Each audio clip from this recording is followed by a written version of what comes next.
The security footage went viral at midnight. Grainy, black and white, time-stamped 3 days prior. A German shepherd lay collapsed in the corner of an abandoned warehouse, its ears grotesquely swollen with thousands of ticks feeding on blood and flesh. But it wasn't the parasites that made veterinarian Dr. Sarah Miller's hands tremble as she watched the video at 2 a.m. It was what the dog was protecting. Beneath its ravaged body, barely visible in the shadows, was a torn children's blanket. Pink unicorns on faded blue fabric. The dog's paw clutched it desperately, even in its suffering. Sarah had seen countless rescue videos in her 20-year career. Animals abandoned, abused, forgotten.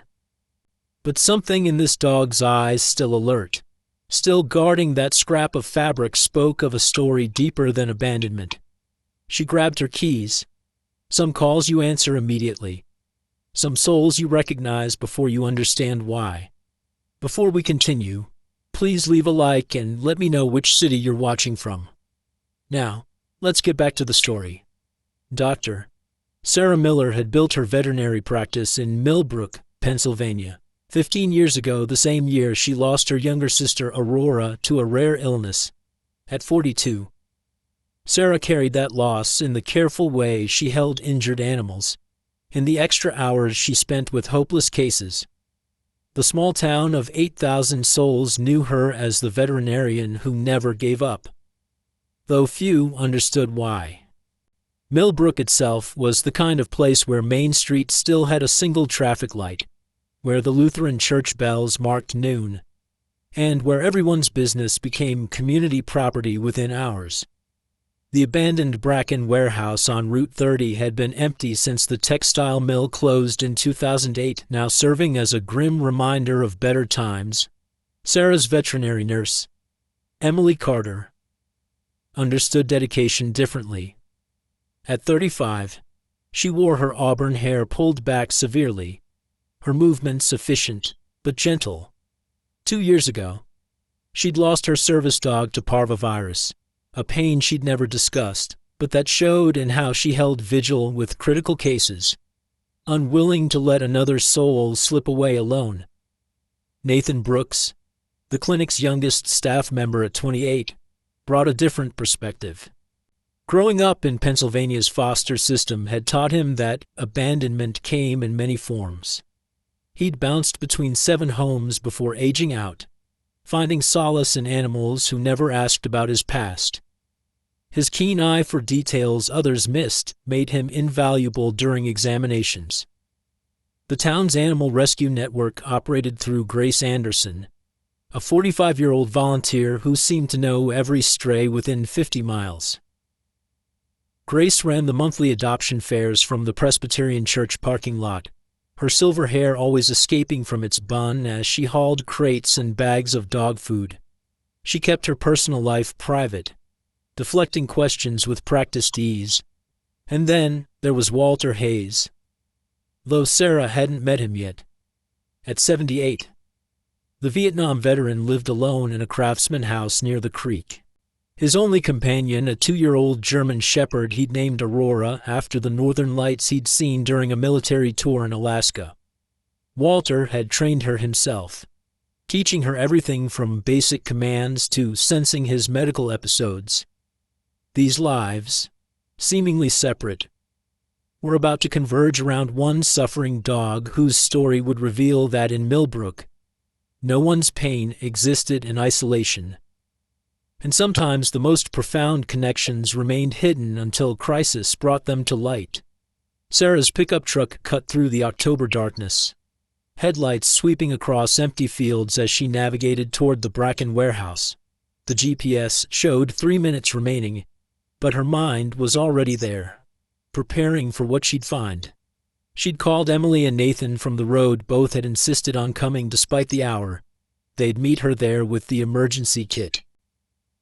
The warehouse loomed against the starless sky, its broken windows like dead eyes. Sarah parked near a gap in the chain-link fence, grabbing her flashlight and medical bag. The video hadn't shown which section of the massive building, but injured animals typically sought corners, defensible positions where they could see threats approaching. Emily's sedan pulled up beside her, Nathan jumping out before it fully stopped. "Southwest corner," he said, holding up his phone. "I enhanced the video. There's a partial sign visible. Southwest loading dock." They moved quickly through the debris-strewn interior, their flashlights creating dancing shadows among rusted machinery and scattered papers.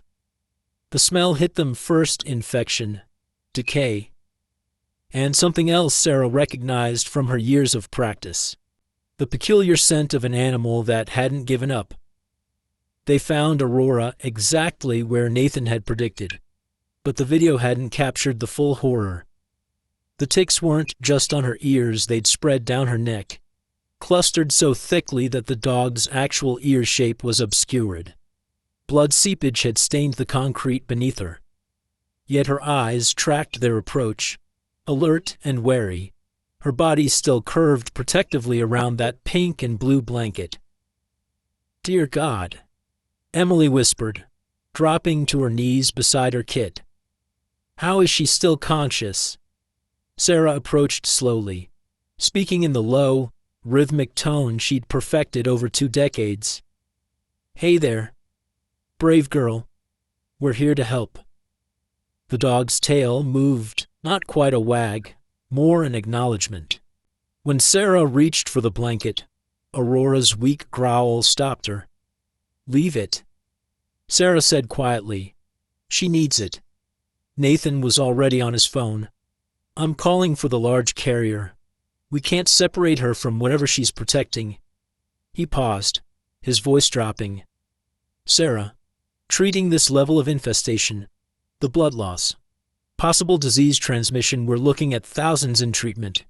The board's going to—" "I know what the board's going to say," Sarah interrupted, her hands steady as she began the initial examination. Aurora's temperature was dangerously low, her gums pale from blood loss. But look at her eyes. She's not done fighting. The examination revealed more concerning details. Scars along Aurora's flanks suggested previous abuse, yet her muscle tone indicated recent good care. Her collar was gone, but the fur pattern showed she'd worn one regularly. This wasn't a chronic stray, this was someone's dog. As they prepared Aurora for transport, carefully moving her onto the stretcher without disturbing the blanket, Sarah's mind flickered to another October night 15 years ago. Her sister Aurora, 12 years old, had clutched her stuffed German shepherd as the monitors beeped their irregular rhythm.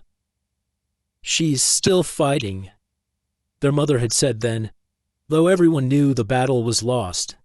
Sarah had held her sister's hand, feeling helpless, promising things she couldn't deliver. Back at the clinic, under proper lights, the situation looked even more dire. Nathan meticulously counted tick clusters while Emily prepared the treatment room. "I'm estimating over 3,000, he said quietly. "The ear cartilage might be permanently damaged." Sarah made the call she'd been dreading. Dr. Robert Harrison, president of the clinic's board, answered on the third ring despite the hour. She explained the situation, the costs, the unknowns. "Sarah, we've discussed this." His voice was tired but firm. "Emergency funds are for cases with clear recovery potential. A stray with this level of infestation, unknown medical history, we have 11 healthy dogs at the shelter needing basic care." "She's not giving up," Sarah said simply. "Neither am I." By dawn, word had spread through Millbrook's efficient gossip network.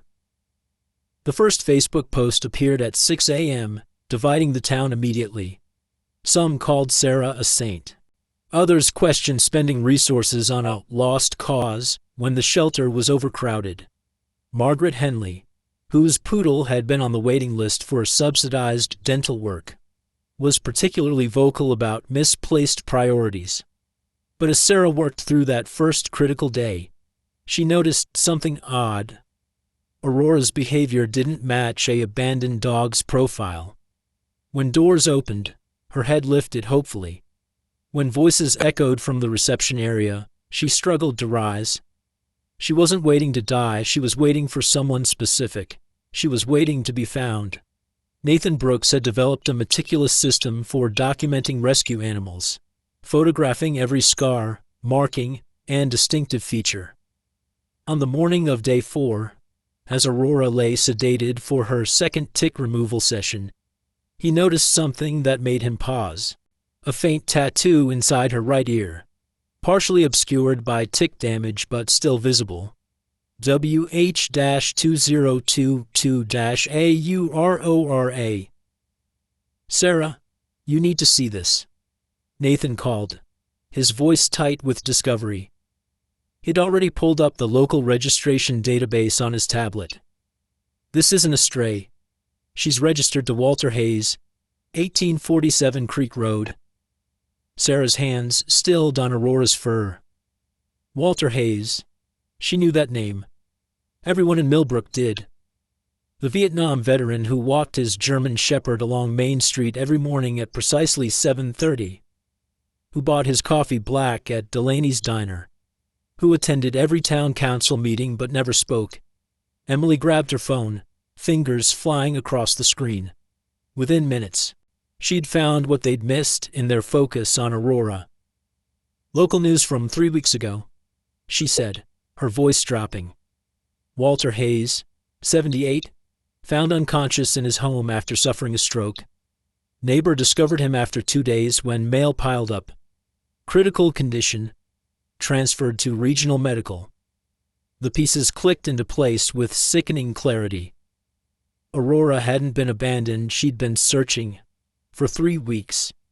This loyal dog had wandered, looking for her owner, accumulating ticks in the woods and abandoned buildings, protecting that blanket because... Sarah picked up the fabric carefully, examining it for the first time.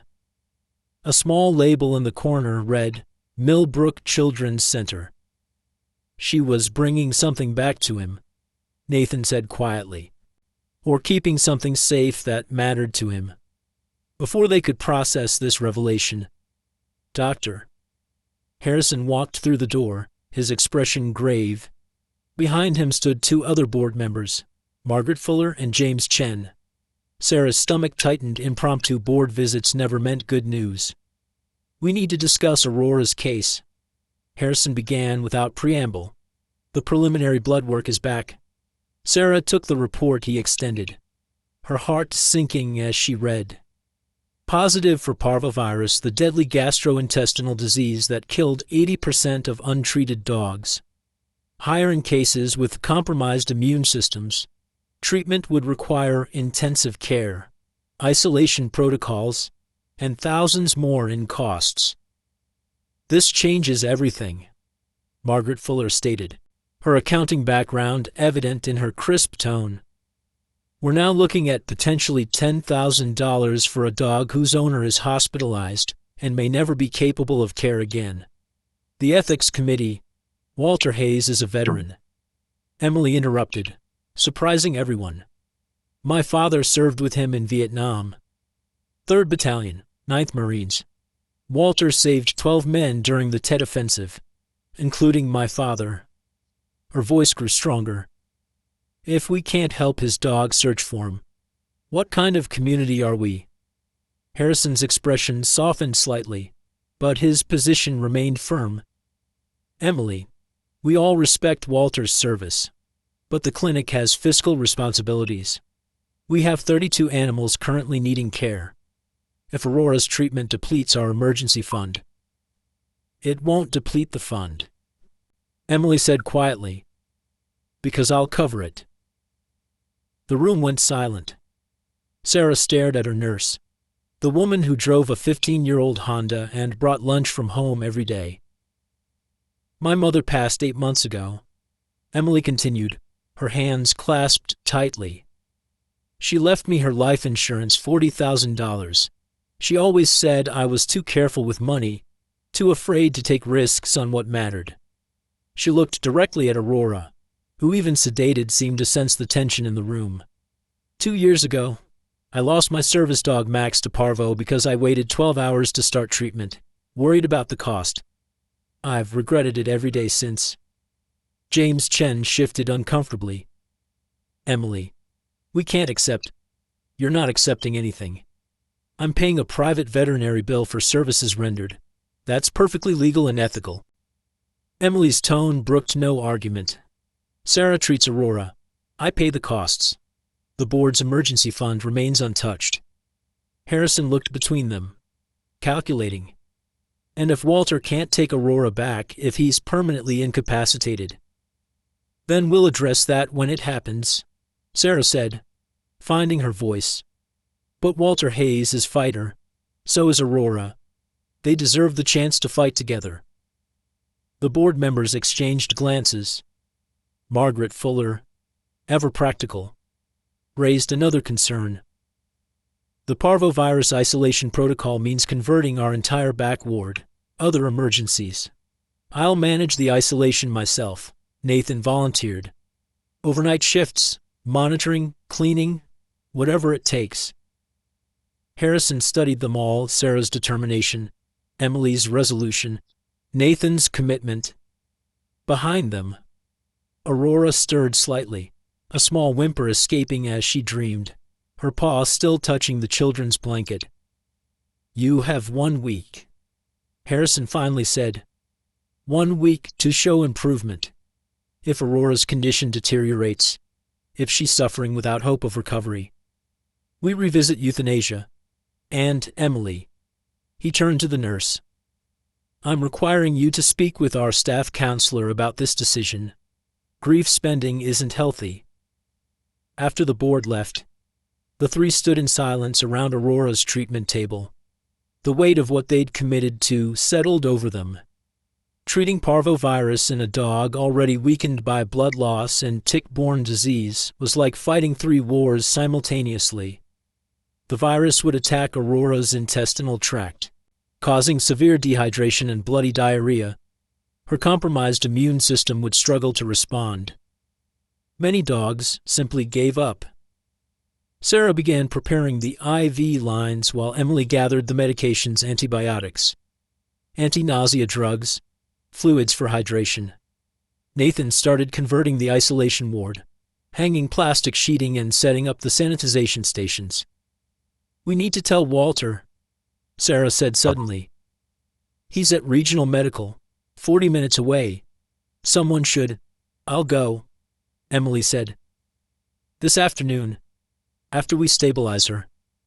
He needs to know she's alive, that she was looking for him. As they worked, Sarah couldn't shake the image of Aurora protecting that blanket through everything. What connection did Walter have to the children's center? What story was hidden in that torn fabric? Outside, word spread quickly through Millbrook. The morning coffee crowd at Delaney's diner buzzed with debate. Dorothy Lang, who ran the children's center, remembered Walter volunteering there before his stroke, reading to kindergartners every Tuesday, bringing Aurora as a therapy dog. That blanket, Dorothy told anyone who'd listen, belonged to a little boy named Marcus, foster kid, aged out of the center last month. Walter was teaching him to train Aurora. They were like grandfather and grandson. By evening, Millbrook had divided into camps. Those who saw the expense as wasteful versus those who viewed it as a test of community values. The Lutheran Church's prayer chain activated for both Walter and Aurora. The VFW began collecting donations. Margaret Henley continued complaining about her poodle's teeth. But, in the isolation ward, none of that mattered. There was only Aurora, fighting a battle on multiple fronts. Her body ravaged but her spirit inexplicably holding on. Sarah stayed past midnight, monitoring vitals, adjusting fluids, and wondering what force kept this dog anchored to life. Love, she was learning, could be measured in more than heartbeats. Sometimes it was measured in the will to keep searching long after hope should have died. Part A. The medical battle. The frontline spray treatment required a delicate balance aggressive enough to kill the remaining ticks, gentle enough not to overwhelm Aurora's failing system. Sarah developed a meticulous routine, dividing Aurora's body into sections, treating one area every 4 hours to prevent toxic shock from too many dying parasites at once. Day 5 dawned with Aurora's temperature dropping dangerously. Sarah wrapped her in heated blankets, the thermal regulators working overtime while the parvovirus began its assault on Aurora's intestines. The dog hadn't kept food down in 48 hours, and the IV lines were her only source of sustenance. Her white cell count is critically low, Nathan reported. Reading the morning lab results, the tick-borne diseases are complicating everything. Ehrlichiosis, possibly babesiosis. Her body's fighting too many battles. Sarah adjusted the IV drip, calculating fluid rates in her head. Too much would overwhelm Aurora's kidneys. Too little would allow fatal dehydration. She'd learned this horrible mathematics during her sister's illness, the precise calculations of keeping a failing body functional. Emily returned from visiting Walter with red eyes. "He tried to get out of bed when I told him," she said quietly. The nurses had to restrain him. He kept saying Aurora would wait for him, that she'd never give up. Through it all, Aurora displayed a trust that defied logic. When Sarah approached with syringes, the dog would lift her head slightly, offering better access to her neck. During the painful abdominal palpations checking for intestinal damage, Aurora would lock eyes with Sarah, never growling, never snapping, as if understanding this suffering had purpose. The nights were hardest. Nathan took the 2 a.m. to 6 a.m. shift, sitting in a camping chair outside Aurora's isolation kennel, monitoring her breathing. He'd talk to her about anything: his foster homes, his plans for veterinary school, the way morning light hit the Susquehanna River. Aurora would track his voice with her eyes, fighting to stay present. "She's teaching us something," Nathan told Sarah during a shift change, "about endurance without bitterness. Every dog I knew in rough situations became fear-aggressive or shut down completely. But Aurora, she still trusts." On day 6, they nearly lost her. Aurora's intestinal bleeding increased dramatically, her gums fading from pale pink to nearly white. Sarah performed an emergency blood transfusion using donor blood from Max, Emily's German Shepherd who'd recovered from parvovirus the previous year, a bitter irony that Emily accepted with grace. "Maybe Max's survival can mean something now," Emily whispered as the blood flowed through the transfusion line. The tick removal continued systematically. Each dead parasite revealed more damage, some areas where they'd clustered so densely that the skin beneath was ulcerated. Sarah applied antibiotic cream with infinite gentleness, and Aurora would sigh, a sound so human it made Sarah's chest tighten. By day 7, they'd removed over 3,000 ticks. Aurora's ears, freed from the grotesque swelling, revealed their true shape: alert, intelligent, scarred but intact. The cartilage had survived, though Sarah suspected Aurora's hearing was compromised, yet when she whispered the dog's name from behind, those damaged ears swiveled, seeking the sound. Part B. Community Involvement. The Millbrook Community Facebook page had exploded into a battleground.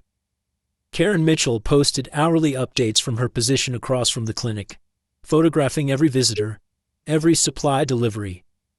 "Your tax dollars at work." She captioned a photo of Nathan carrying medical supplies, though the clinic was entirely privately funded. But for every detractor, 2 supporters emerged. The elementary school where Walter had volunteered organized a penny drive, kindergartners bringing Ziploc bags of coins. "For Mr. Walter's doggy," they told Principal Johnson, who found herself crying in her office over their innocence. Channel 6 News arrived on day 6. Their reporter, Jessica Chen, attempting to interview Sarah during Aurora's crisis.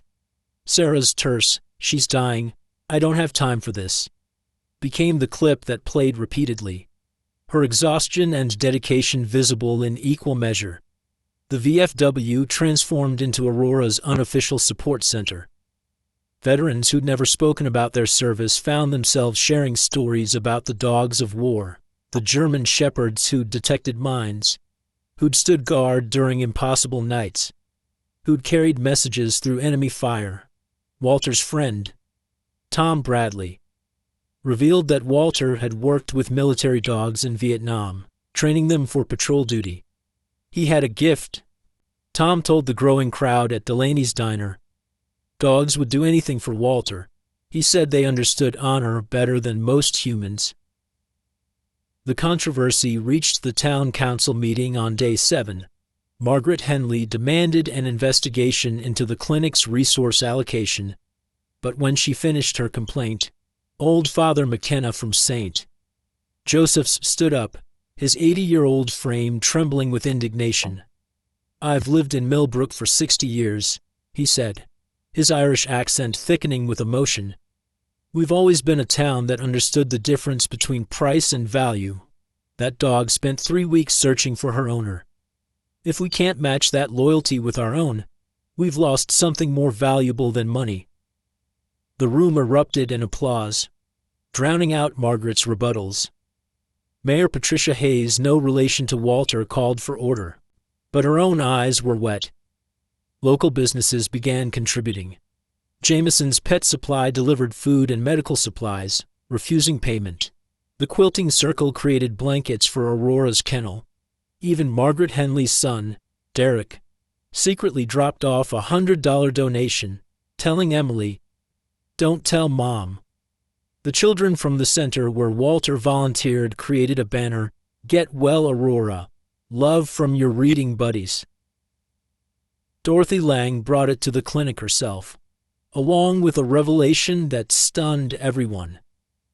That blanket Aurora was protecting. She told Sarah. It belonged to Marcus Williams, a foster child. The day before Walter's stroke, Marcus had run away from his new placement. Walter and Aurora had been searching for him. The blanket was Marcus's comfort object. Aurora must have found it during her search and kept it safe. This detail shifted the narrative entirely. Aurora wasn't just searching for Walter, she was continuing their shared mission. The story went viral, reaching beyond Millbrook. Donations poured in from strangers touched by the loyalty of a dog who remembered her duty even in crisis. Part C. Hidden Connections. Grace Anderson arrived at the clinic on day 7 with a German shepherd that made Sarah's breath catch. The dog could have been Aurora's twin, same coloring, same noble head shape, even a similar way of tilting her head when listening. "This is Tiagra," Grace said, her usual composure slightly fractured. "She needs her annual shots." Sarah performed the examination on autopilot, her mind spinning. The similarities were too precise for coincidence.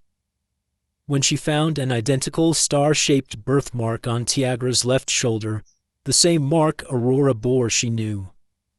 Grace. Where did Tiagra come from?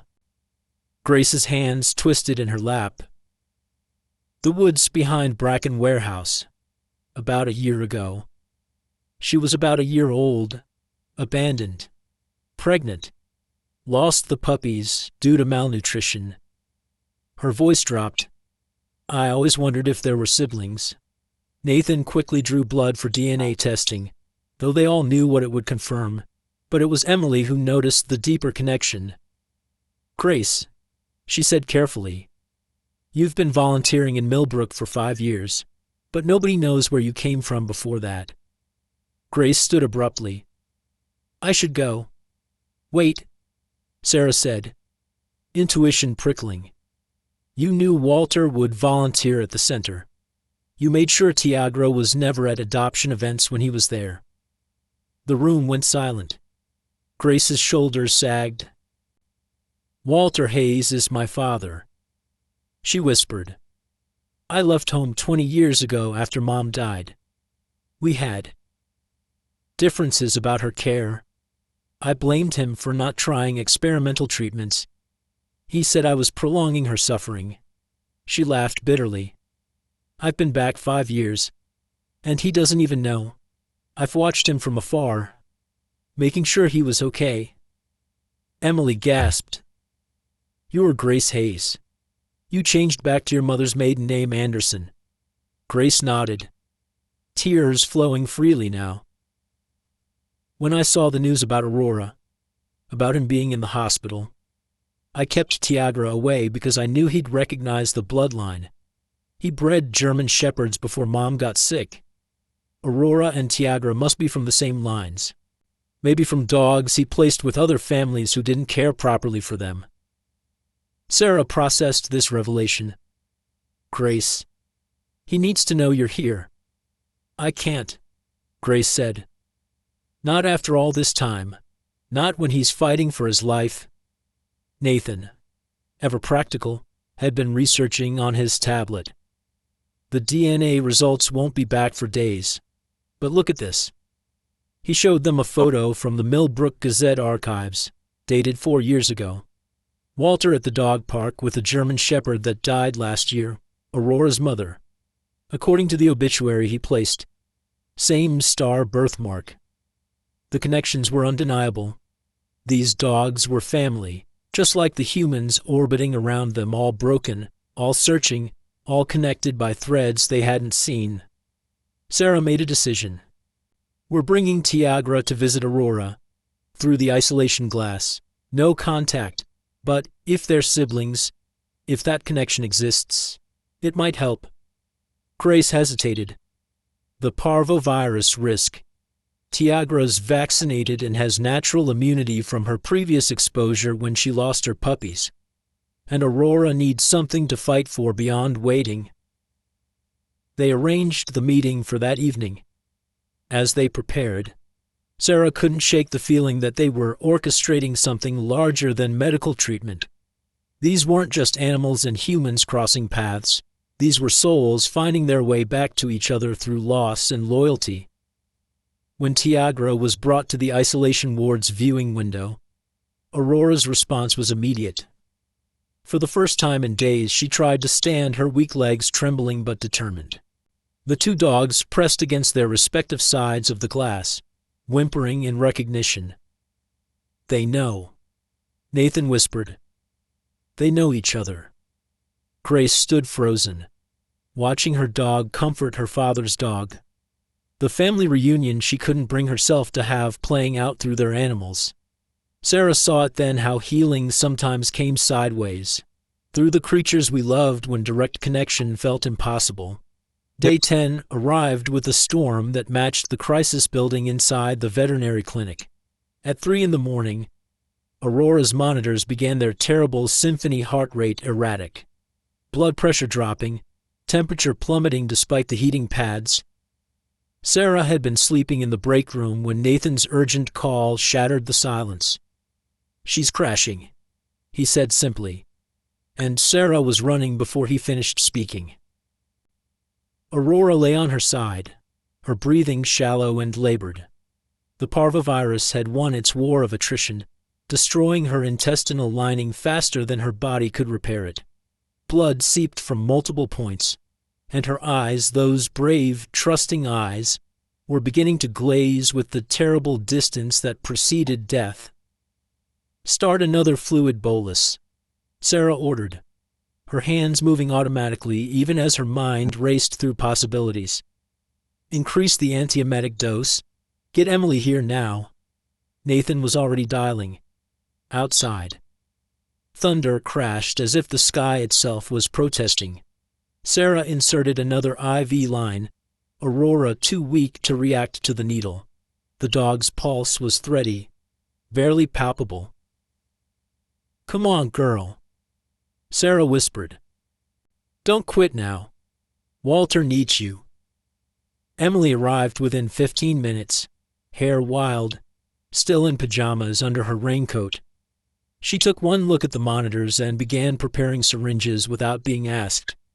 They worked in desperate synchronization, 3 people fighting against inevitable mathematics.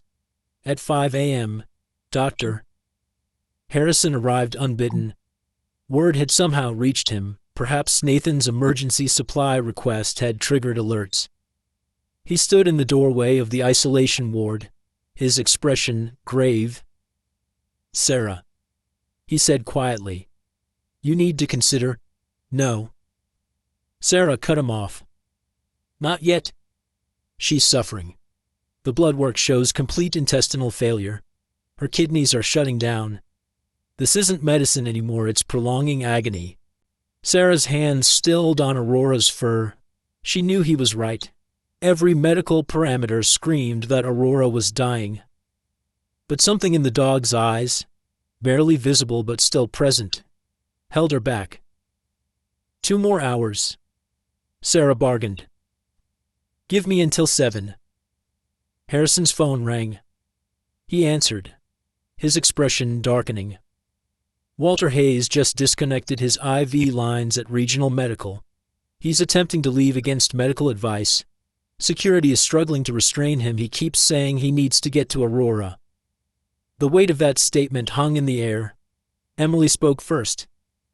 "He knows. Somehow. He knows she's dying. The hospital wants to know if someone can talk to him." Harrison continued. "He's going to hurt himself." Grace had been standing in the corner, having arrived when the crisis began. "I'll go," she said suddenly. "I'll talk to him." Everyone turned to stare. Grace, who hadn't spoken to her father in 20 years, stood with her car keys already in hand. "Tell him Aurora's still fighting," Sarah said. "Tell him we haven't given up." After Grace left, Harrison called an emergency board meeting for 6 a.m. "Sarah, I'm not heartless, but this has become a spectacle. There are 40 people gathering outside despite the storm. The news crews are returning. If Aurora dies after all this, then she dies having been loved." Emily interrupted, her voice fierce. "She dies knowing she mattered. That's more than most get." The board members arrived in the pre-dawn darkness, water dripping from their umbrellas. Margaret Fuller looked particularly severe, her expression set for battle. James Chen appeared conflicted. Checking his phone repeatedly, his daughter had been following Aurora's story on social media. They gathered in the conference room while Nathan maintained Aurora's care. Through the window, Sarah could see the growing crowd outside, their candles flickering in the rain. Someone had brought a banner, "Aurora Millbrook's Heart." "This has to stop," Margaret began immediately. "We're enabling false hope. That dog is dying. Every minute we prolong this is cruel." "Define cruelty," Emily shot back. "Is it cruel to fight for someone who fought for others? Is it cruel to show a community that loyalty matters?" "It's cruel to make a spectacle of suffering," Margaret countered. "That crowd should be home with their families, not standing in a storm for a dog that won't survive the day." Harrison raised his hand for silence. "Let's review the medical facts. Dr. Miller." Sarah stood, exhaustion making her sway slightly. "Aurora has lost 60% of her blood volume. Her intestinal tract is essentially destroyed. Her kidneys are failing. Traditional medicine says she should already be dead." "Then why isn't she?" James Chen asked quietly. "I don't know," Sarah admitted, "but I know she's still responding to her name. She's still trying to lift her head when she hears movement. She's not ready to let go." Nathan burst through the door, tablet in hand, rain-soaked and breathing hard. "I went to the library," he gasped. "They have military archives. I found something." He connected his tablet to the conference room screen. A military commendation appeared, dated 1969. Sergeant Walter Hayes. Conspicuous gallantry in action.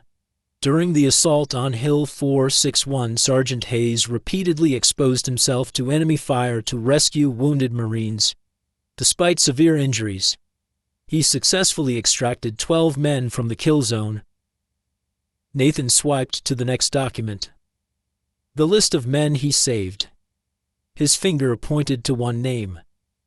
Corporal Michael Carter. Emily gasped. My father. There's more.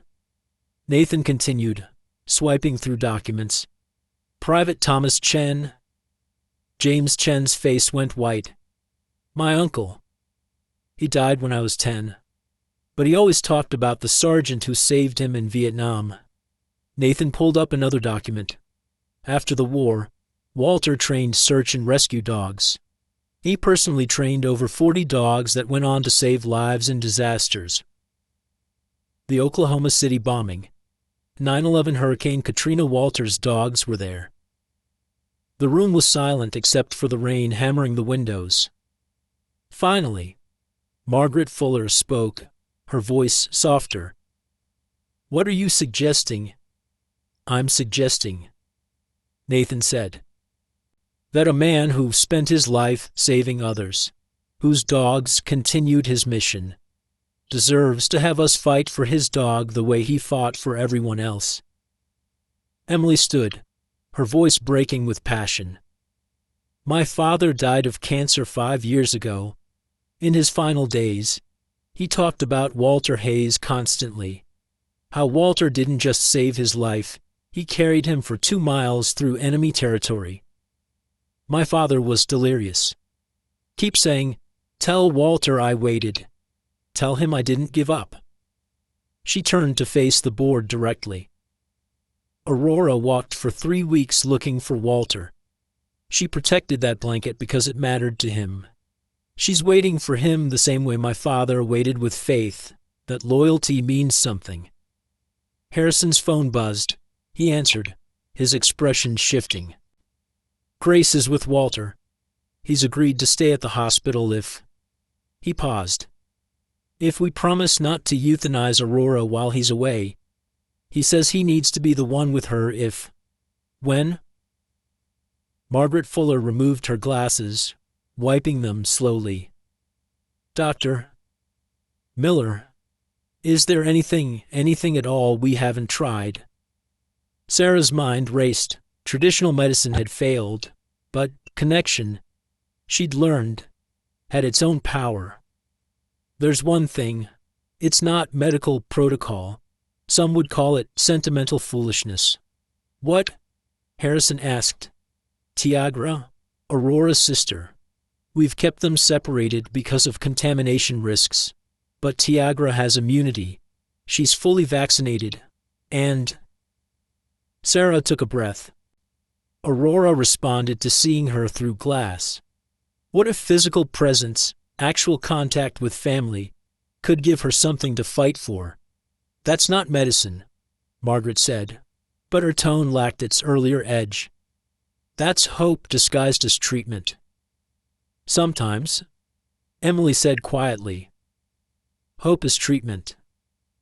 Harrison looked around the table, outside. The crowd had grown larger despite the storm. Someone had started singing an old hymn about storms and shelter. The sound drifted through the rain, mixing with thunder. Vote, Harrison said simply. Continue aggressive treatment, including this unconventional approach, or proceed with euthanasia. James Chen raised his hand first. Continue. Emily wasn't bored, but she stood anyway. Continue. Margaret Fuller hesitated, then sighed. My grandson has been sleeping outside Aurora's picture for 3 nights. Continue. Harrison nodded. Continue. God help us all. Sarah was running before the vote finished. In the isolation ward, Aurora's breathing had grown more labored. But when Sarah whispered her name, those damaged ears still twitched. Your sister's coming. Sarah told her. Hold on, brave girl, just hold on. Nathan was already preparing the isolation protocol, setting up the airlock system that would allow Tiagra to enter without contaminating other areas. Emily called Grace, who was still at the hospital with Walter. Tell Walter we're trying everything, Emily said. Tell him Aurora's still fighting. Outside, the storm was breaking. Dawn light filtered through the clouds, illuminating the crowd that had refused to abandon their vigil. As word spread about the board's decision, about the experimental approach, a cheer went up that could be heard inside the clinic. Sarah prepared the isolation ward for Tiagra's entry. This violated every protocol she'd been taught, introducing another animal to a critical patient, risking emotional distress if Aurora didn't survive. But she'd learned that medicine wasn't just about bodies. Sometimes it was about souls refusing to let go, about connections that transcended logic. As she waited for Grace to return with Tiagra, Sarah looked at Aurora, bloody, broken, but still breathing, still waiting. "We're not giving up," she whispered. "Neither should you." The storm moved on, leaving Millbrook washed clean and waiting. In the isolation ward, a dying dog held on for reasons medicine couldn't explain, while a community held its breath, understanding that some battles were about more than survival. They were about proving that love, loyalty, and connection meant something in a world that often forgot their value. 3 a.m. came with a silence more terrifying than any alarm. Sarah had been dozing in her chair beside Aurora's kennel when the absence of sound woke her. The gentle rhythm of breathing that had filled the isolation ward for days had stopped. Aurora lay still, her chest motionless, eyes half open but unseeing. The monitors screamed their warnings flatline. No cardiac activity, respiratory failure. No, no, no. Sarah breathed, yanking open the kennel door. Her hands found Aurora's chest, beginning compressions automatically. "Nathan, Nathan." He burst through the door within seconds, taking in the scene instantly. Without words, he grabbed the emergency kit while Sarah continued CPR, her arms already aching from the effort required to compress a large dog's chest. 1, 2, 3, 4. She counted, her voice mechanical while her mind spiraled. Nathan prepared the epinephrine, his hands steady despite the circumstances. At 30 compressions, Sarah paused, sealing her mouth over Aurora's nose to deliver rescue breaths. Aurora's body remained limp, unresponsive. The monitors continued their relentless alarm, marking each second without a heartbeat. "Epi going in," Nathan announced, injecting directly into Aurora's heart. Sarah resumed compressions immediately, feeling the familiar burn in her shoulders. The same burn she'd ignored 15 years ago in a different room, with a different Aurora. The memory crashed over her without warning. Her sister Aurora, 12 years old, her body failing from the rare genetic disease that had slowly stolen her mobility, her speech, and finally, her breath. Sarah had been 27, fresh from vet school, convinced that determination could overcome biology. She'd performed CPR on her sister for 13 minutes after the nurses stepped back, until their mother physically pulled her away. "Sarah?" Nathan said softly, and she realized she'd been compressing for too long without pause. They switched positions, Nathan taking over compressions while Sarah prepared a second dose of epinephrine. "She's been down 6 minutes," Nathan said quietly. The unspoken knowledge hung between them after 10 minutes without oxygen. Brain death was certain. Emily arrived, having been called by the overnight desk assistant. She took one look at the scene, and her composure shattered. "Not again," she whispered, sliding down the wall. "Oh God, not again. Emily, I need you," Sarah said sharply. But Emily was lost in her own memory. Max was seizing, Emily said, her voice distant. The parvo had triggered neurological symptoms. I held him while he convulsed. Told myself it would pass. I waited 12 hours to bring him in because the emergency fee was $800. By then his brain was too damaged. Doctor, Hendricks said if I'd come immediately. She buried her face in her hands. I chose money over my best friend's life. Emily, focus, Sarah commanded, but her own voice cracked. Because wasn't she doing the same thing, choosing her own need for redemption over Aurora's suffering? Nathan continued compressions, sweat beading on his forehead. 8 minutes. Through the isolation ward window, Sarah could see Grace's car pulling up. She'd been staying nearby, unable to leave while Aurora deteriorated. Grace ran through the rain, Tiagra beside her, both of them sensing the crisis. Grace burst into the ward, taking in the scene. Is she? We're working on it, Sarah said tersely, injecting the second dose of epinephrine. Grace's phone rang. She answered automatically, her face paling. It's the hospital. Dad Walter, his blood pressure spiked. He knows something's wrong. He's demanding to leave again, saying Aurora needs him. The weight of interconnected tragedy pressed down on the room. Aurora dying.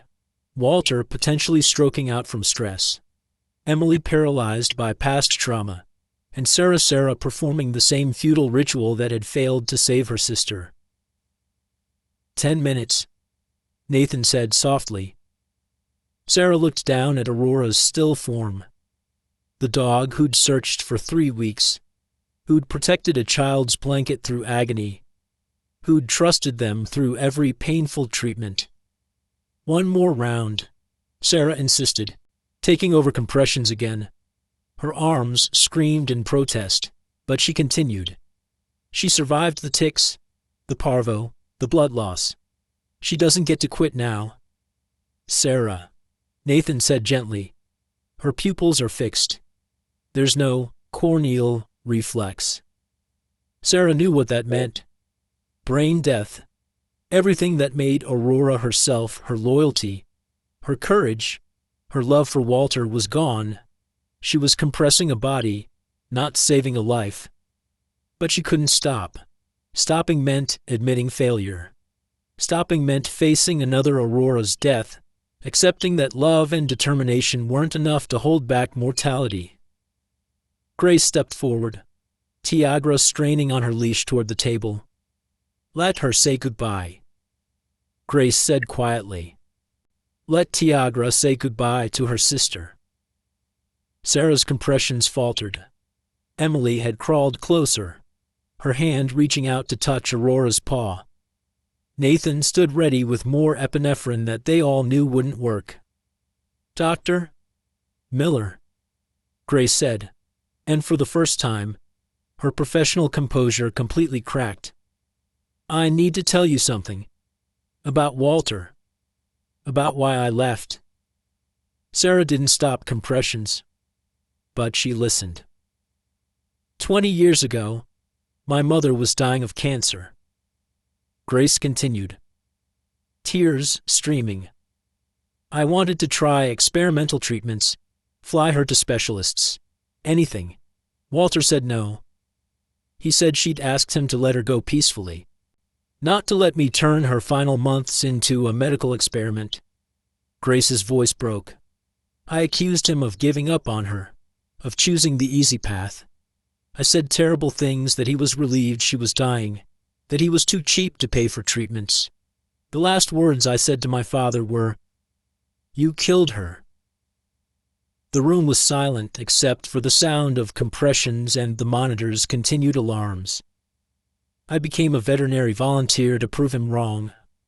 Grace continued, to save every animal I could, to never give up. But watching you now, watching Aurora.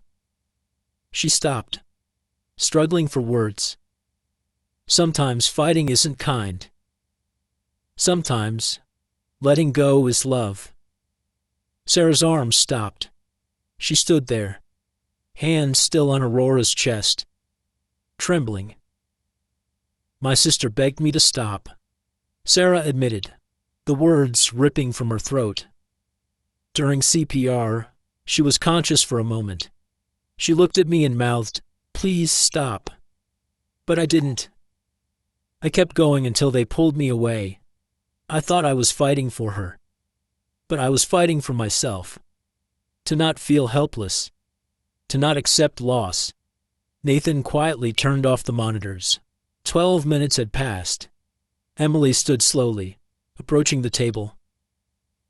Max's last look wasn't trusting. It was confused. He didn't understand why I was letting him hurt. They stood around Aurora's still form. 4 broken people confronting their own failures, their own losses, their own inability to accept that love sometimes meant knowing when to stop. Sarah reached for the white sheet, preparing to cover Aurora, when Tiagra suddenly barked sharp, demanding. The dog pulled free from Grace's grip, jumping up to place her paws on the table. Tiagra's nose pressed against Aurora's face, whimpering, nuzzling. Then she did something that made them all freeze. She howled, long, mournful, primal, the sound of one soul calling to another, and impossibly, Aurora's chest hitched. "What?" Nathan started, grabbing for the stethoscope. A weak, barely there heartbeat. Then another. Aurora's eyes remained closed, but her chest rose, rose again. "That's not possible," Sarah breathed. 12 minutes without oxygen. "Get the oxygen mask," Nathan commanded, his training overriding his shock. "Emily, prepare atropine. Grace, keep Tiagra here. Don't let her move." They worked with renewed desperation, not daring to hope. Aurora's heart rhythm remained erratic, her breathing labored. But she was breathing. She was alive. Sarah's phone rang. It was the hospital. "Doctor, Miller Walter Hayes is insisting someone tell him Aurora's status. His vitals are dangerously unstable. Please." Sarah looked at Aurora. Technically alive, but perhaps only for minutes more. At Tiagra, pressed against her sister, at her team, all carrying wounds that Aurora's fight had torn open. "Tell him," she said slowly. "Tell him she's still here. She's still fighting. And so are we." As dawn approached, Aurora remained balanced on the knife's edge between life and death. Sarah sat beside her, no longer performing medicine but simply bearing witness. She'd learned the hardest lesson, that fighting and loving weren't always the same thing. That sometimes the greatest courage was admitting powerlessness. But Aurora had returned from 12 minutes of death. Whether for moments or years, she'd returned. And maybe that was the only miracle any of them could ask for: one more breath, one more heartbeat, one more chance to choose love over fear. The hours following Aurora's resurrection from clinical death defied medical explanation.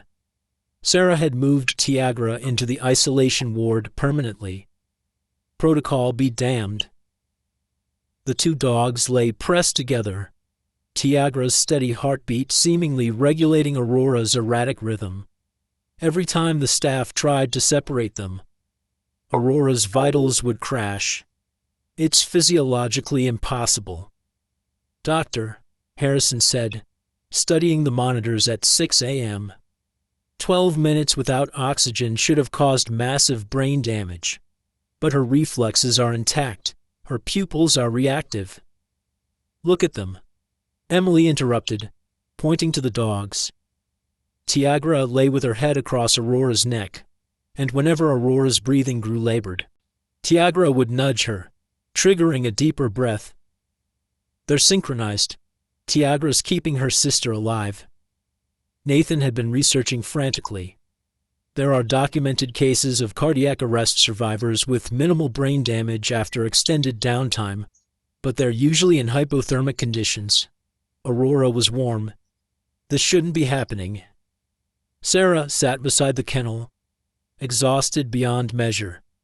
She'd called the hospital repeatedly, updating Walter's team. His blood pressure had stabilized once he heard Aurora had survived the night. But he remained critically fragile. Grace hadn't left since arriving with Tiagra.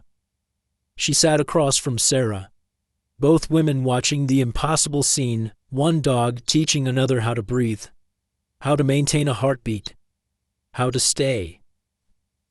The sibling bond, Grace said quietly. Walter used to talk about it when he bred shepherds. He said littermates who stayed together had this connection, like they shared one soul in two bodies. I thought it was sentimental nonsense. At 7 a.m., Emily's phone rang. She answered, her expression shifting to confusion. That was Regional Medical. They found something in Walter's personal effects that they think we should see. His journal from the past 3 months. An hour later, a hospital courier delivered a weathered leather notebook. Sarah opened it with trembling hands, reading Walter's increasingly shaky handwriting aloud. September 3rd, Aurora acting strange. Keeps nudging my left arm, whining when I try to sleep. Took her to vet, nothing wrong. Maybe she's getting neurotic in her old age. Like me. September 15th, dizzy spell at the grocery store. Aurora went crazy. Wouldn't let me drive home. Had to call Tom Bradley for a ride. Dogs becoming a nuisance. September 22nd, Aurora refused to let me leave the house this morning. Blocked the door. Barking. I pushed past her. Can't let a dog run my life. Headache all day. Sarah's voice cracked as she continued reading. September 28th. Left arm tingling. Aurora won't stop pawing at it. Remembered something from that article about dogs detecting strokes. But I'm fine. Just tired. Always tired lately. October 1st, Aurora pulled the phone off the table. Kept pushing it toward me. Smart dog. Too smart. If something was really wrong, I'd know. Wouldn't I? The entries became more scattered. The handwriting deteriorating. October 5th. Can't find words sometimes. Aurora stays so close I trip over her. She knows something. God help me. She knows and I won't listen. Pride. Always my sin. The final entry was barely legible. October 8th. If something happens to me, someone please find Aurora. She'll come looking. She always does. Tell her she was right. Tell her, I'm sorry I didn't listen. Emily was crying openly. Nathan stared at the journal, his face pale. She tried to save him. For weeks, she tried. Sarah turned pages, finding a pocket in the back cover. Inside was a folded document, Aurora's training certificate from K9 Medical Alert Services. The dog had been specifically trained to detect stroke symptoms, a skill Walter had paid for after his brother died of an undetected stroke 3 years prior. He knew, Grace whispered. He trained her to save him, then ignored her warnings. But there was more in the pocket. A photograph of a young boy, maybe 6 years old, holding a familiar pink and blue blanket. On the back, Walter's writing, Marcus Williams, foster child, teaching him to train Aurora. Kid needs something constant in his life. Dog and boy both need family. A second note, dated October 7th, the day before Walter's stroke. Marcus ran away from new foster home. 3rd time. Left his blanket at the center. Aurora and I will find him tomorrow. We always do. Sarah's hands shook. Aurora wasn't just randomly protecting that blanket. She was continuing their mission. even dying. She was trying to complete Walter's last task. Nathan had been searching his phone. Marcus Williams, found by police October 12th, living in the abandoned Bracken warehouse. He looked up. The same building where Aurora was found. She'd tracked him there but was too sick by then to alert anyone. The weight of Aurora's loyalty, her desperate attempt to fulfill multiple responsibilities warning Walter, finding Marcus, protecting the child's comfort object overwhelmed them all. Grace stood abruptly, pacing. I need to tell you something else. About why I really came back to Millbrook. Everyone turned to her. 5 years ago, I was diagnosed with the same cancer that killed my mother. Early stage, treatable. But it made me reconsider everything. I came back to reconcile with Walter, but I was too proud, too afraid. So I watched from afar, volunteering where he volunteered, shopping where he shopped, making sure he was okay without him knowing. She pulled out her own phone, showing them photos. I've documented 5 years of near misses. Me leaving the center as he arrived, ducking into aisles at the grocery store, watching him train Aurora from across the park. Her voice broke. Last month, I finally decided to approach him. I was going to walk up at the center on October 10th, during his reading session, but he had his stroke on the 8th. Sarah felt the cosmic cruelty of it, Grace finally ready to forgive. Walter finally needing forgiveness. Aurora desperately trying to prevent the separation that would keep them apart. There's one more thing, Emily said quietly. She'd been reading deeper into Walter's journal, the earlier entries from spring. Listen to this. She read, April 15th. Saw a woman at the farmer's market who looked like Grace. Same walk, same way of tilting her head. Aurora reacted strangely, whining, pulling toward her. But it couldn't be. Grace would never come back. Would she? May 2nd. The woman again, at the center as I was leaving. Aurora went crazy. Nearly pulled me over trying to reach her. Had to be Grace. But she disappeared before I could be sure. May 20th. I know it's her. My daughter is here, in Millbrook, avoiding me. I don't blame her. What I said when Margaret died. I was wrong. The treatments wouldn't have saved her, but they might have given Grace closure. I chose my wife's peace over my daughter's needs. Emily's voice was barely audible. June 1st. If Grace is reading this someday, I'm sorry. I see you. I've always seen you. I'm just too much of a coward to make the first move. Afraid you'll run if I approach. So I wait, hoping you'll be braver than your old man. Grace collapsed into a chair, sobbing. 20 years of missed opportunities.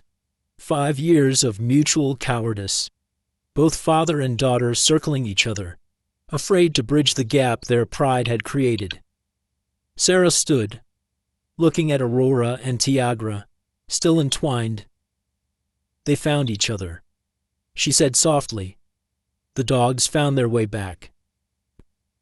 She thought about her own sister then, about the deepest truth she'd never spoken aloud.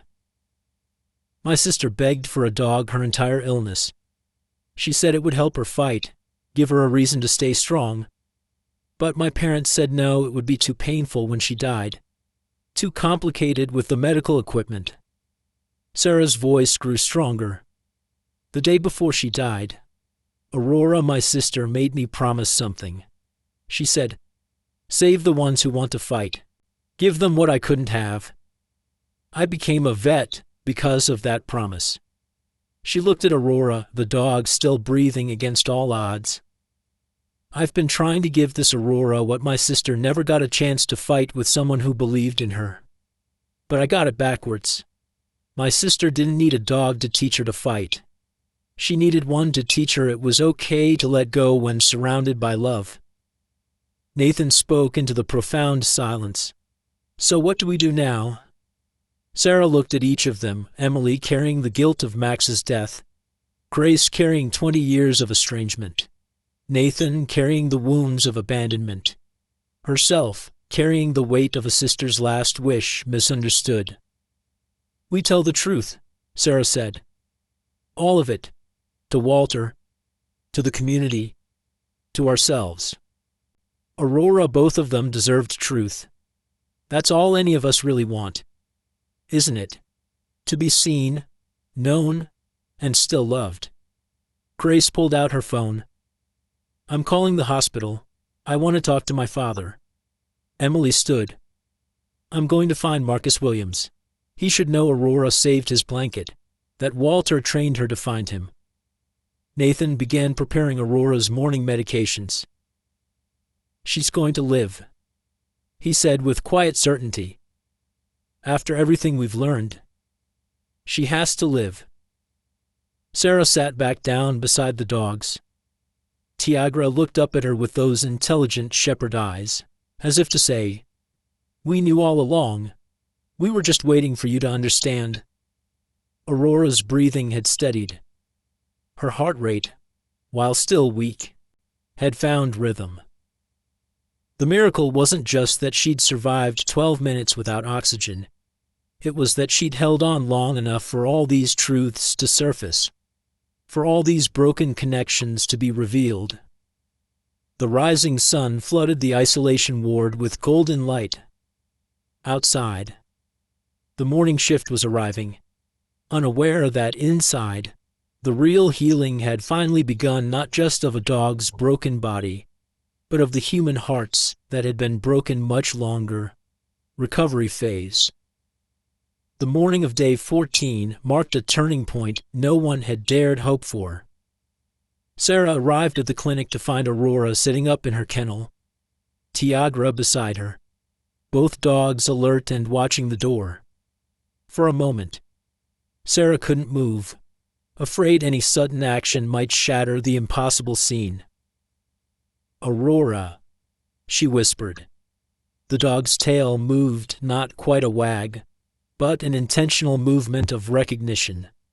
Those brown eyes, clouded for days with pain and medication, held clarity again. Beside her, Tiagra's tail thumped against the kennel floor in celebration. Nathan was already there, having maintained his overnight vigil. She started improving around 3 a.m., he said, his voice hoarse with exhaustion and joy. Her temperature stabilized, heart rate strengthened. When I offered water, she drank on her own for the first time. Sarah knelt beside the kennel, extending her hand slowly. Aurora sniffed it, then gave the smallest lick, a gesture that brought tears Sarah didn't try to hide. The dog, who'd been clinically dead for 12 minutes, was not only alive but present, her essential self somehow intact despite medical impossibility. Emily arrived with supplies and stopped dead in the doorway. Is she? She's back, Sarah confirmed, her voice breaking. She's really back. The next hours required delicate management. Aurora's digestive system, ravaged by parvovirus, needed careful reintroduction to food. Sarah prepared a special mixture rice water at first, then small amounts of prescription digestive food, monitoring every swallow. Aurora's first successful meal came that afternoon. 3 tablespoons of food, staying down, her body finally accepting nourishment instead of rejecting it. The staff gathered to witness this simple miracle, a dog eating, understanding it represented so much more. Her blood work is improving too, Nathan reported, reviewing the latest labs. White cell count rising, kidney function stabilizing. It's like her body remembered how to heal once Tiagra showed her. Dr. Harrison visited that evening, studying Aurora with the expression of a man reconsidering everything he knew about medicine. In 40 years of practice, he said quietly, I've never seen anything like this. By every measure, She should be dead or severely brain damaged. Instead, she's healing faster than dogs who never arrested. Grace had been coordinating with the hospital about Walter's condition. He knows she's improving. His doctors say his vitals have stabilized remarkably since Aurora's recovery began. They're talking about discharge in 2 days if he continues improving. The most extraordinary moment came on day 15. Sarah had opened the kennel to clean it when Aurora slowly, deliberately, stood on all 4 legs. Her muscles trembled with effort, Tiagra immediately moving to support her sister's weight. But Aurora stood. Then, with infinite care, she took 1 step, then another. The entire clinic seemed to hold its breath. Aurora walked 3 steps to reach the blanket, Marcus's blanket that had been kept in the corner of her kennel. She sniffed it, then gently picked it up in her mouth, carrying it back to where Tiagra waited. "She's getting ready," Emily said softly. "She knows Walter's coming." The town's response to Aurora's recovery was immediate and overwhelming. The vigil keepers became celebration planners. The Lutheran church bells rang for 5 minutes straight when the news spread. Delaney's Diner put up a sign, "Aurora walks coffee-free today for all who kept faith." Marcus Williams, the foster child whose blanket Aurora had protected, was brought to visit by his new foster parents. The boy, shy and withdrawn, pressed against the window of the isolation ward. Aurora saw him, struggled to her feet, and walked to the glass, the blanket in her mouth. When Marcus started crying, Aurora gently placed the blanket against the window, as if trying to return it through the barrier. "She saved it for me," Marcus whispered. "Even when she was sick, she saved it." Reunions. October 22nd dawned crisp and bright. The kind of autumn day that made Pennsylvania valleys look like paintings. Walter Hayes was being discharged, and the entire town seemed to be holding its breath. Sarah had prepared the clinic's comfort room, a space usually reserved for final goodbyes, now repurposed for a reunion no one had thought possible. Aurora had been bathed, her wounds dressed, her medications carefully timed. Tiagra would remain with her, the sisters inseparable now. Grace paced the reception area, having agreed to drive Walter from the hospital. She'd spoken to him on the phone but hadn't seen him yet in person. 20 years of separation would end in minutes. "What if he's angry?" Grace asked Sarah. "What if saving Aurora doesn't make up for, he's your father?" Sarah said gently, "And he's been waiting for you as long as Aurora waited for him." The van pulled up at exactly 2 p.m. Sarah watched through the window as Grace helped Walter from the vehicle into his wheelchair. The moment father and daughter's eyes met, 20 years collapsed into nothing. Walter reached up, touching Grace's face with shaking fingers. "My girl," he said simply. "Both my girls came back." They entered the clinic slowly, Grace pushing the wheelchair, both crying openly. The waiting room was packed, veterans from the VFW, children from the center, Emily and Nathan. Half the town it seemed, but father and daughter saw only each other. "I'm sorry," they said simultaneously, then laughed through their tears. "Aurora first," Walter said. "She's been waiting longer." Sarah led them to the comfort room, warning Walter that Aurora was still weak, still recovering. But when they opened the door, when Aurora heard Walter's voice saying her name, the dog transformed. She stood immediately, tail wagging despite the pain it must have caused. A sound emerged from her throat, not quite a bark, damaged by intubation and illness, but unmistakably joyful. She tried to run but stumbled, caught herself, and kept coming. Walter leaned forward in his wheelchair, arms open, and Aurora fell into them. The reunion was messy, undignified, perfect Aurora licking his face, Walter sobbing into her fur, both of them making sounds that needed no translation. "You waited," Walter kept saying. "You waited for me. I'm sorry I didn't listen. I'm so sorry." Tiagra approached cautiously, unsure of this stranger. But Aurora turned, nudging her sister forward, clearly introducing them. When Walter extended his hand, Tiagra sniffed it, then accepted his touch. "Two of them," Walter said wonderingly. "Grace, there are two. They're sisters," Grace explained. "I've been fostering Tiagra. They found each other here." Walter looked between the dogs and his daughter. "Like us, lost and found again." The veterans had planned a welcome home that honored both Walter and Aurora's service. Tom Bradley presented Aurora with a special collar, military colors with a medal attached, for valor in the line of duty. Aurora wore it with dignity that somehow survived her ordeal. Marcus Williams was brought forward, clutching a new blanket, but carrying the old one Aurora had protected. "Mr. Walter," he said in his small voice, "Aurora saved my blanket, just like you taught her to find important things." Walter pulled the boy into a careful hug. "She learned from the best teacher You taught her that some things are worth protecting no matter what." The social worker mentioned quietly that Marcus's placement was being reconsidered again, his fourth move in 6 months. Walter's eyes met Grace's, a whole conversation in a glance. "We'll discuss it," Walter said carefully. "When I'm stronger." Emily had prepared a small ceremony. Reading from Walter's military commendation and the list of lives his trained dogs had saved over the years. Each name was a story.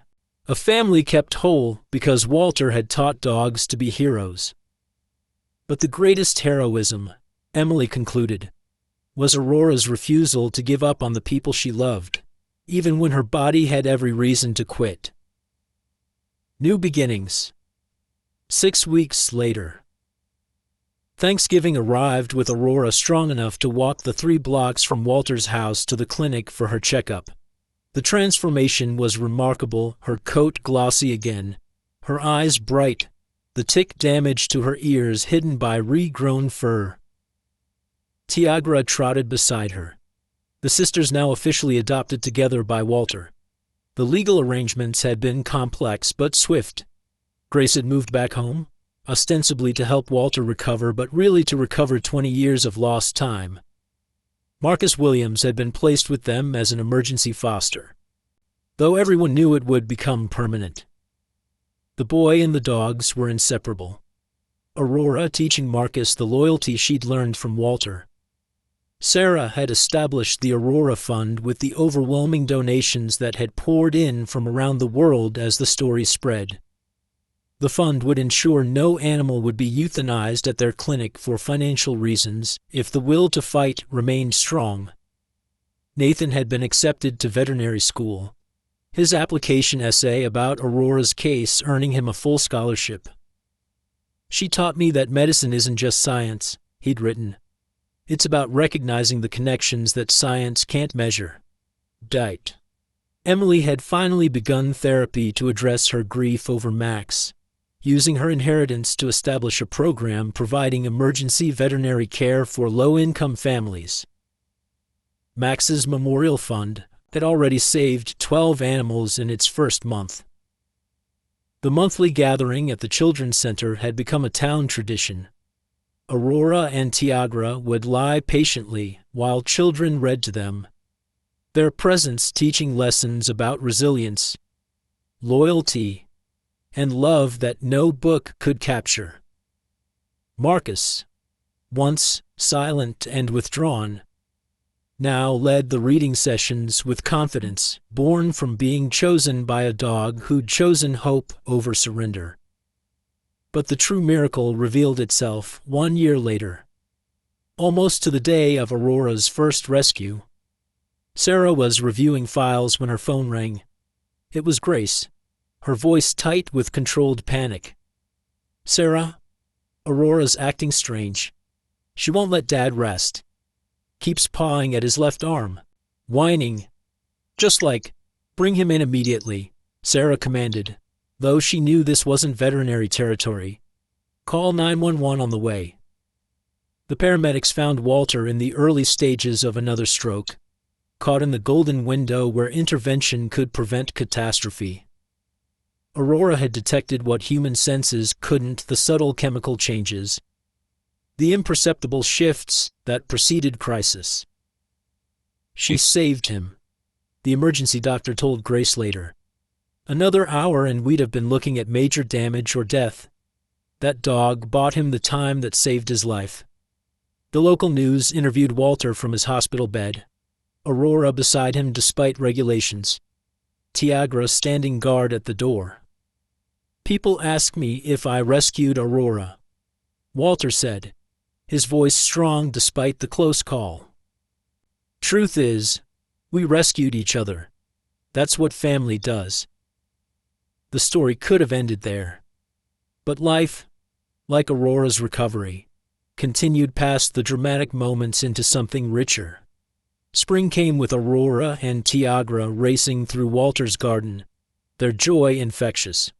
Grace and Walter had transformed the house into a haven, Marcus's drawings covering the refrigerator, dog toys scattered everywhere, the controlled chaos of lives intertwined by choice and chance. Sarah often visited, watching Aurora play, remembering the skeletal dog covered in ticks who'd refused to abandon hope. The medical journals had published papers about Aurora's case, trying to explain the inexplicable. But Sarah knew the truth was simpler and more complex than science could capture.